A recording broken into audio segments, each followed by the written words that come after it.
Most intermediate guitar players know the same pentatonic scale shapes that the professional guitarists are using. However, when they try and solo with them, it sounds kind of robotic, noodly, and disconnected.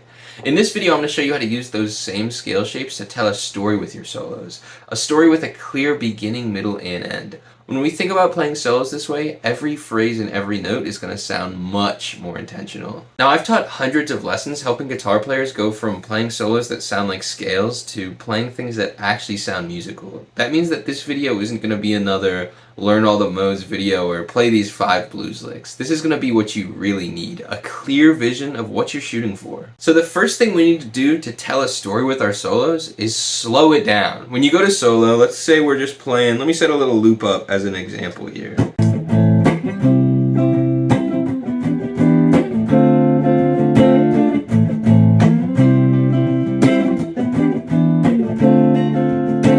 So first things first, when we're playing a solo that tells a story is understanding that we have to have a plot line to it, right? And we don't want to start by being at the peak of our plot.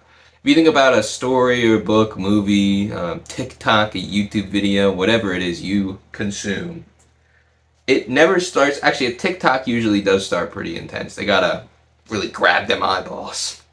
But a guitar solo that tells a story, you want to start kind of light with it so that you have somewhere to go. Like if you come in with your solo and you're playing the hardest thing you possibly can off the bat and the most intense thing you possibly can off the bat, you kind of don't have anywhere to go from there, right? So you want to start, you don't have to start at the bottom, but you know, in the bottom third, I would say, of your energy of your playing. So what does that look like? Well, let's just waffle on this loop a little in that bottom third kind of energy.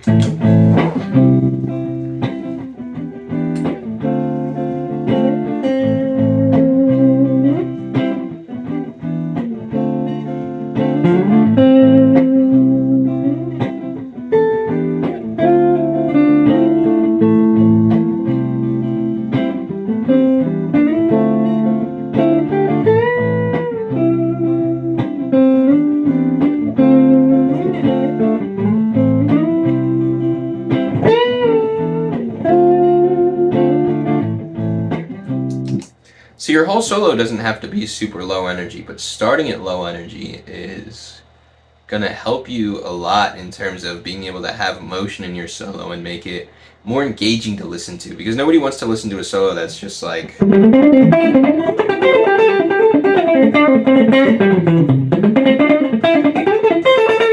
the whole time, right? You have moments of that, like if you start kind of like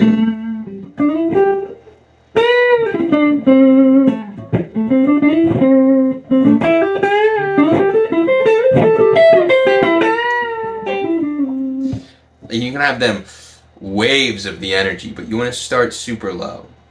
And another important thing to keep in mind is creating tension in your solo. And the way we create tension is by playing off of the notes in the music. So like, what are the chords we have here? We have A minor, C, E minor, D minor. Pretty basic chord progression. You can even play like A minor, C, D minor, or sorry, A minor, C, E minor, D minor. Or you can play this whole thing with open chords.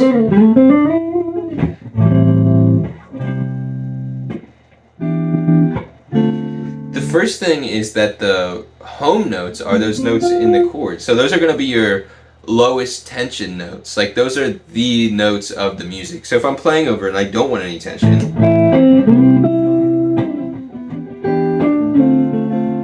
I could only play the notes in the chord, right?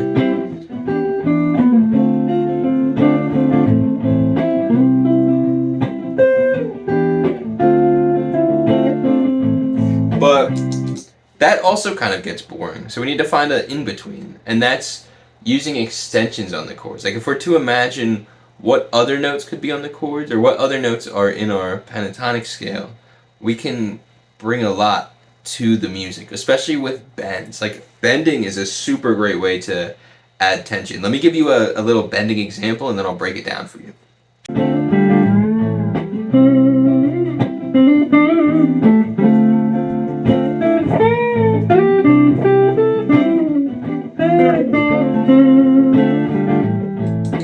Okay, so a couple notes I was bending to there.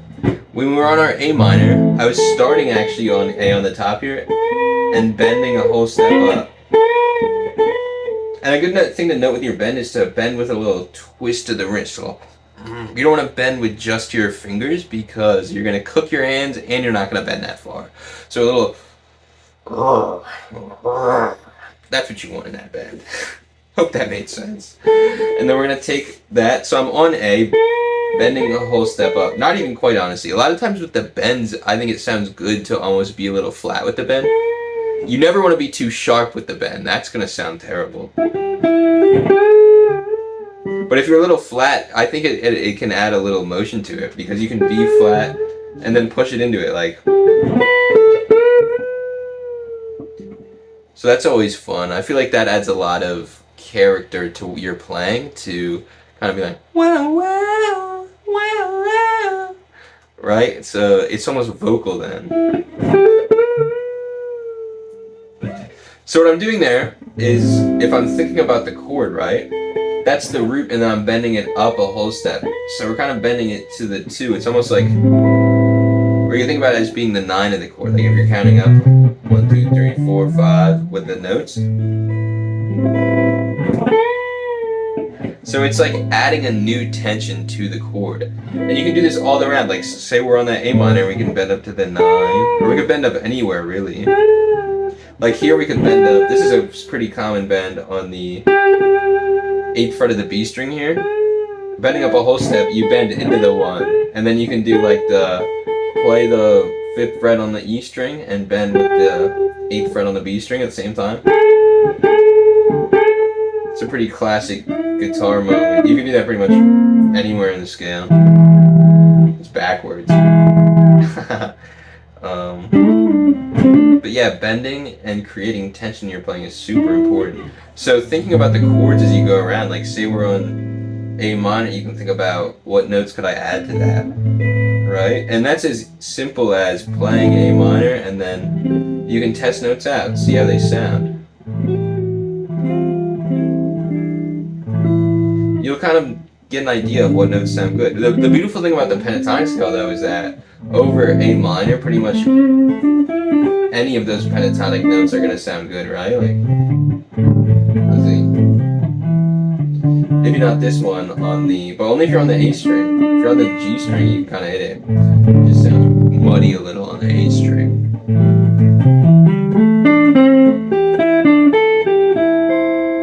All of those notes pretty much work in the A minor chord, or over the A minor chord. Then we get to C. Well, what can we do there? Well, I like to think about the notes individually, and then you can bend off of them. Like if we bend off of, this would be our 5 in the chord. We got 1, 3, 5, and then go up a whole step. This same note is our 1 of A, actually, funnily enough, it's an A. That's a nice one to bend on C because you can bend it up. It's kind of what I'm doing.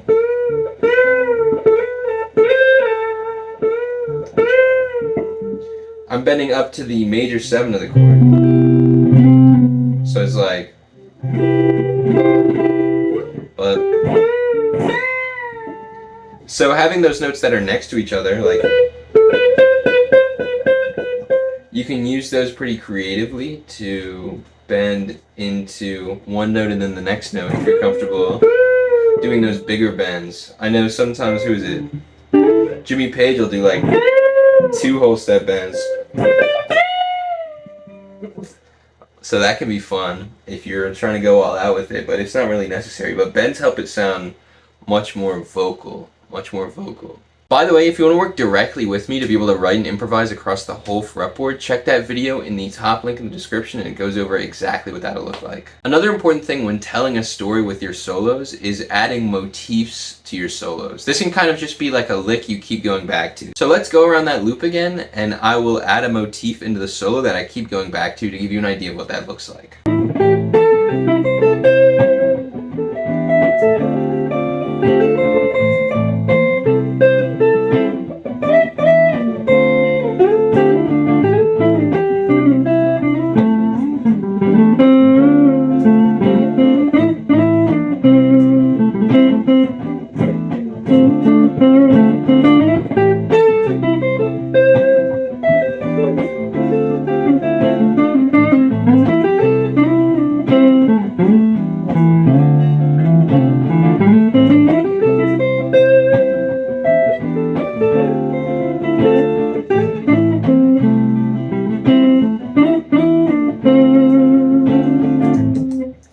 kept going back to there was this little, and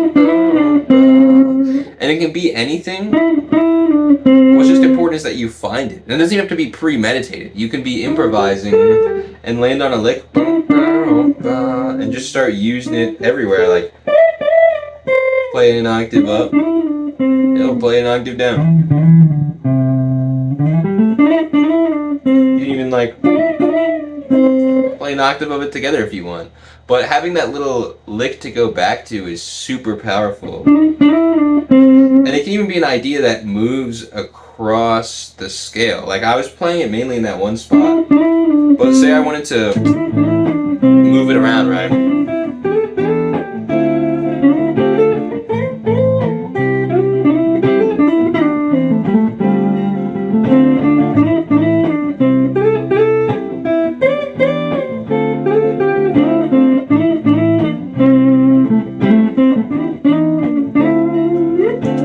You can take these motifs and just put them fucking anywhere. That's the idea with these motifs. It's not find one lick and spam it. It's find one lick and see how you can creatively place it around your solo. Because that's going to give people something to listen back to. Like it sounds homey, right? Homey. Even homier than just the chord tones. Having a lick that keeps coming back will bring a certain level of relatability to the solo and repetition to it. Repetition is good in music. Without repetition, shit would be tough. You know, imagine learning a song with no repetition. You could do it, it might take a while though. We want to take these motifs and take these tensions and take these waves and build them into bigger and bigger motions. So I kind of think about my soloing like I'm starting almost at the bottom, working my way up, and then I start to have like maybe like a 2/3 peak and then bring it back down. And then I have like a 3/4 peak and then I bring it back down. And then I'm like, we cooking this shit. And then I kind of just fade it back into the song. So let me do that exact idea for you right now so you can see what that looked like.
I wasn't counting peaks there, but I hope that was a good demonstration of the waviness of the telling a story with your solo. It doesn't have to be crazy. A lot of what I was doing to add energy to the solo was maybe adding some speed, but mainly just holding my pick tighter and picking harder at the end of the day. Adding that energy to the solo. That does a lot. If you start holding your pick pretty loose, picking pretty lightly, and then you start digging into the strings, it's so much character compared to if you either stay low or stay high the whole time. And if you want to know more about how you can work with me directly to be able to understand and apply theory all over the fretboard so you can write and improvise everywhere, then check out this video right here. Right there. It's backwards for me, but it's right there. It looks like it would be right there, but it's actually right there. Usually I don't yap this long at the end because it's really bad for retention. But I'm kind of tired and I think it's funny right now. And I probably will leave this in the video because, like, you know, screw it, right? That shit's funny for the small percentage of you that are watching this right now. The video's right here. You should watch it. Check it out. Spend a lot of time on it. It's not really what it's about, how much time I spent on it, but how helpful it could be to you. I'll see you tomorrow.